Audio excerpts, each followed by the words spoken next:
semana 6, nosso PET 2 de Filosofia segundo ano. E essa semana nós vamos retomar o tema de natureza e cultura.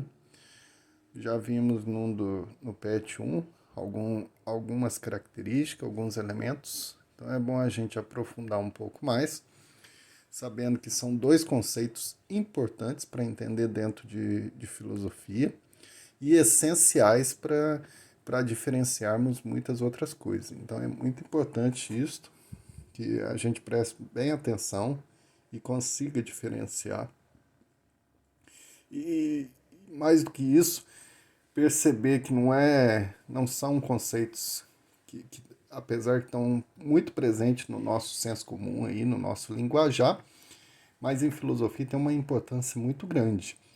Quando a gente fala de natureza, então fica muito forte na nossa mente falar e ressaltar sobre aspectos do meio ambiente, da natureza, de tudo aquilo que a gente pensa em árvore, rios, matas, florestas, os animais. Então, na filosofia, natureza, que tem essa característica de natural, é aquilo que não foi ainda tocado pelo ser humano, né? Então, isso é muito importante a gente identificar. No PET, traz aí conceitos que vêm do dicionário e até de artigos de filosofia, como natureza sendo a essência ou condição própria de um ser ou de uma coisa, estudo dos princípios que regem o mundo natural. A natureza equivale ao mundo natural ou ao fenômeno do mundo físico, que não depende da intervenção humana para nascer ou se desenvolver. E tem esse elemento importantíssimo, que é a questão do natural, né? Que é tudo que mostra que o ser humano não tocou, não modificou. Isso é importante a gente perceber, porque se dá também no contexto do próprio ser humano. Então, aquilo que ele tem como elemento característico dele, que é natural, e podemos dizer que são determinísticos, né? Eu nasci com tais características, cor de pele, com certas propensões já a certas doenças por causa da genética, trago de herança isso, aquilo, estou ali envolvido num contexto que de certa maneira se tornou natural. E isso é interessante para a gente observar que a natureza, também como a cultura e a natureza, não são determinísticas. O que quer dizer isso? Pode ser mudada. Aí que está a característica do ser humano, da sua criatividade. E a cultura, mais do que a gente pensar só em música, em livros, em teatro, em novela, televisão, na mídia, várias questões artísticas, a cultura é mais do que isso. Então ela é um processo que caracteriza o ser humano como ser de mutação, de projeto, que se faz à medida que transcende, que ultrapassa a própria existência. A cultura não é um conjunto de determinações rígido e acabado, ao contrário, ela integra de maneira dinâmica os padrões das ações e as reações humanas.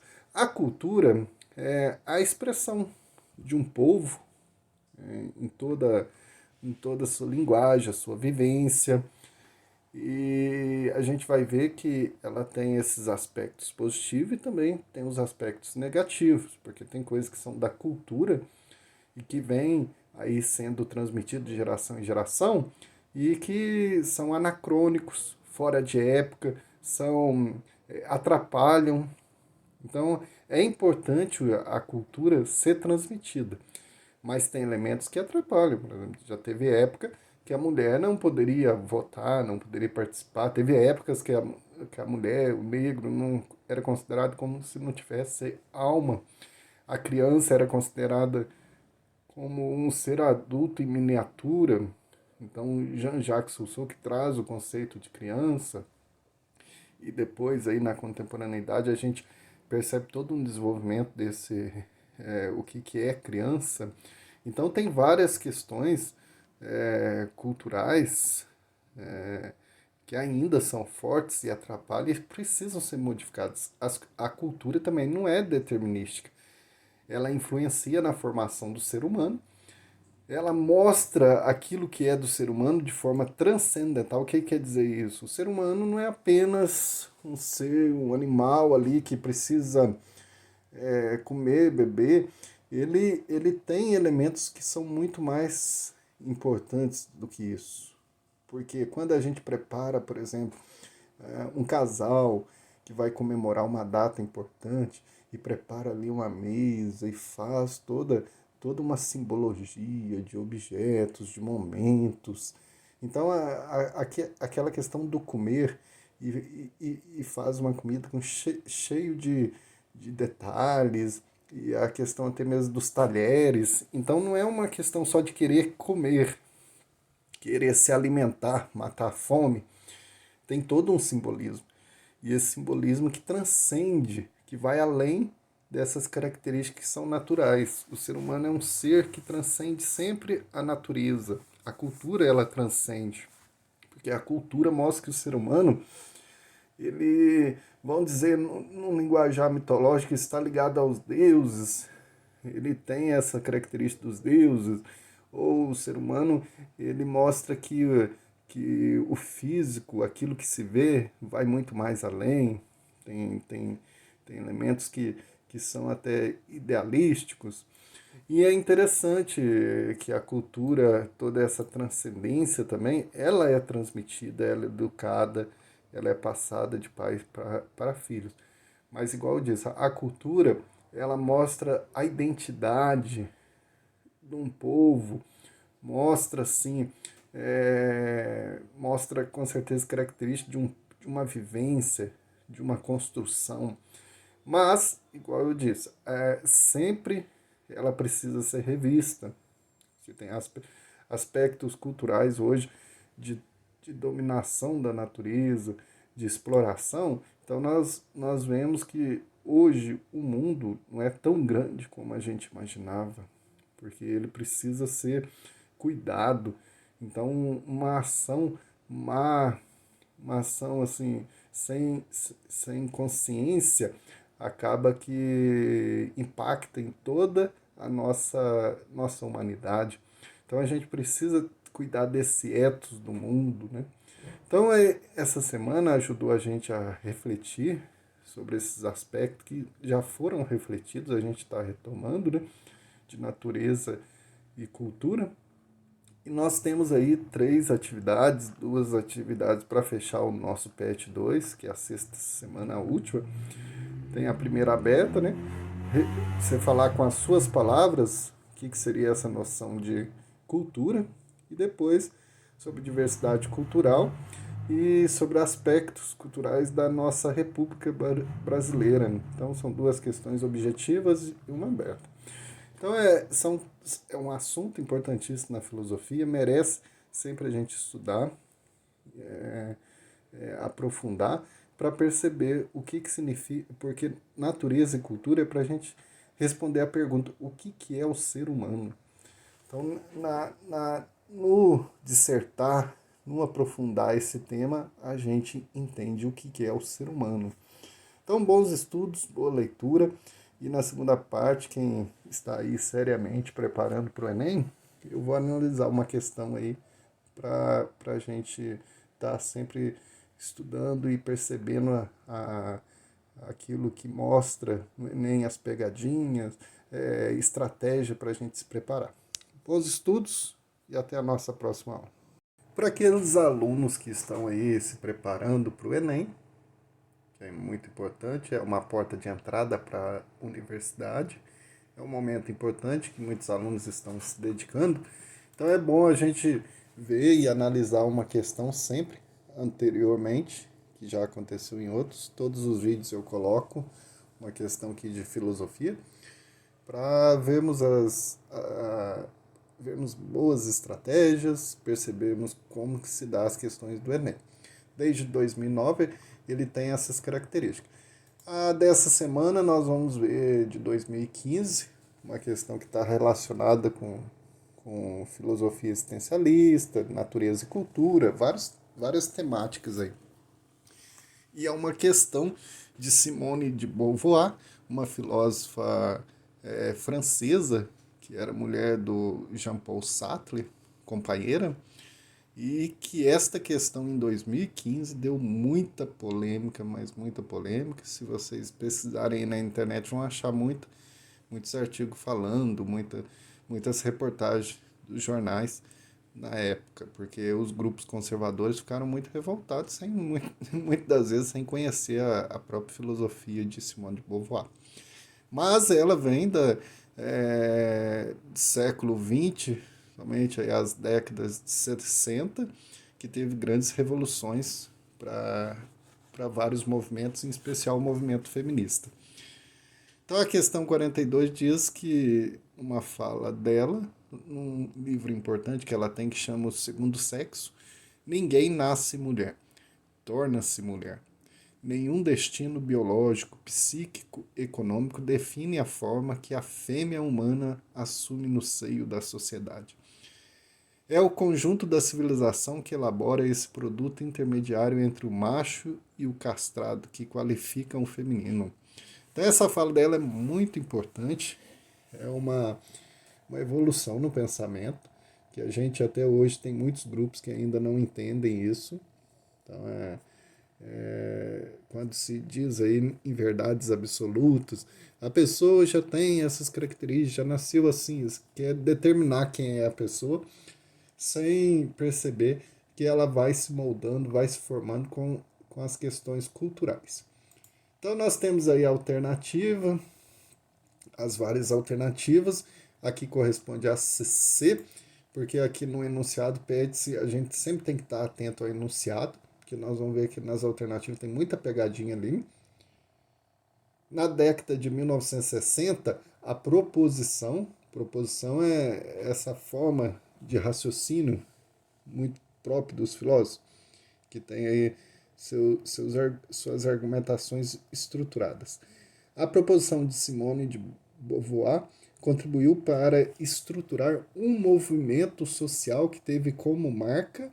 Então, qual que é a marca? O que está pedindo aqui no enunciado? Qual que é a marca ou a característica, aquilo que é próprio desse movimento social? Que no caso aqui o movimento social não está explicitamente falado, mas é o feminismo, né? Porque o assunto é o feminismo. Mas não vai aparecer nas alternativas, mas a gente percebe. É a C, porque então é a organização de protestos públicos para garantir a igualdade de gênero. Na própria fala da Simone de Beauvoir, você percebe que há, então, essa necessidade de que a igualdade de gênero, né? Mulher e homem, que até hoje ainda nós temos muita dificuldade nisso, porque é um elemento cultural muito forte. Então aí a gente tem a noção do que a cultura tem de força, porque ela é de tradição, de muitos tempos, e que em muitas culturas até hoje, em muitos grupos, ainda é muito forte essa visão de que o homem é mais do que a mulher. A gente pode ver até mesmo na igreja, em vários aspectos, vários cargos hoje públicos que o homem ganha mais do que a mulher. Então, o que é a marca do movimento da década de 60? Fazer, então, protestos públicos. Porque sempre essa ideia de minoria, esse grupo, minoria não é no sentido de que são poucos. Não, minoria muitas vezes até são muitos. É porque socialmente, no conceito sociológico, minoria são aqueles que são oprimidos na sociedade. Então, a C aqui corresponde melhor.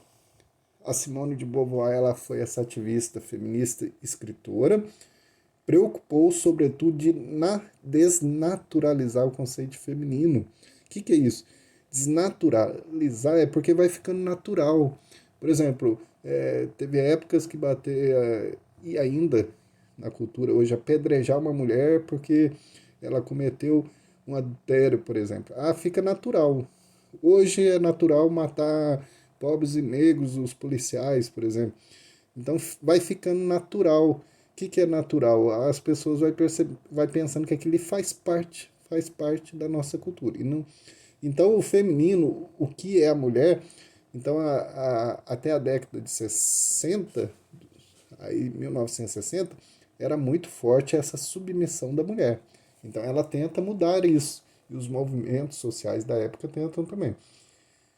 Então ela tenta mostrar o quê? Que a ideia de mulher é uma construção social, num contexto muitas vezes da dominação do homem. Por isso que suas ideias influenciaram as lutas feministas que exigem direitos iguais entre homens e mulheres. Então a década de 60 foi muito importante na França, né? Muitos movimentos. Então é bom a gente ver por que não é as outras. Olha a letra A e B. Primeiro que essas lutas, que são chamadas lutas de classe, né? E que hoje, por exemplo, a gente vê muita crítica, né? Por exemplo, em relação ao trabalho mesmo, em relação a vários direitos que nós temos aí, não vamos esperar que o poder judiciário, o poder legislativo, você pode ver que os nossos governantes, a iniciativa não é deles. Se não houver pressão popular, os governantes cada vez vão tirando nossos direitos. É como se fosse algo meio que natural, né? Todo governo sempre busca nos oprimir o povo. Então o povo tem que sempre buscar. Então não foi iniciativa, nunca foi e dificilmente será iniciativa do Poder Judiciário, nem do Poder Legislativo, nem do Executivo, nenhum dos poderes vão ter iniciativa de melhorar alguma coisa. Quando tomam iniciativa, pode saber que é mesmo da iniciativa de um movimento que está pressionando eles. A D e a E é bom observar que são alternativas verdadeiras. Por quê? Mas não corresponde ao que está pedindo ali. Ó, teve muita oposição de grupos religiosos para impedir os casamentos homoafetivos. Homoafetivo de pessoas do mesmo sexo. Então sempre teve. Mas isso ali não é marca do movimento. O movimento social é o movimento de minorias, de ações afirmativas, né?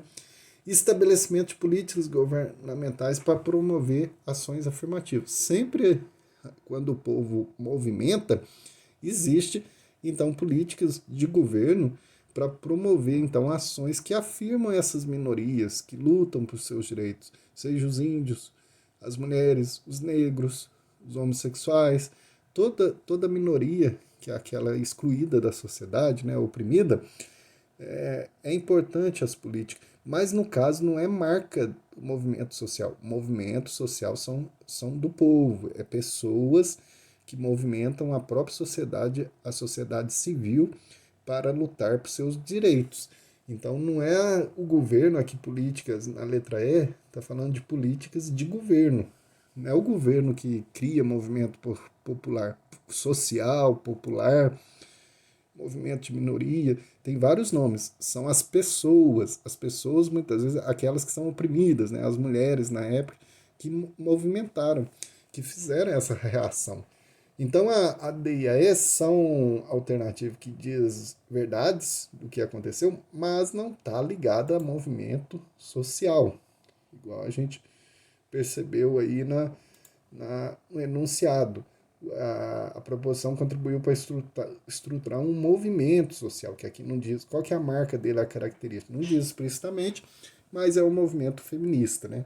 Então, por quê? Porque o assunto aqui é sobre a ideia do que é a mulher, do feminino. Então é bom a gente sempre olhar, analisar, vejam os outros vídeos, para quem está preparando para o Enem, para você, não é questão só de responder, mas ver esses detalhes da questão e que você possa fazer uma boa preparação para o Enem. Bons estudos e até a nossa próxima aula.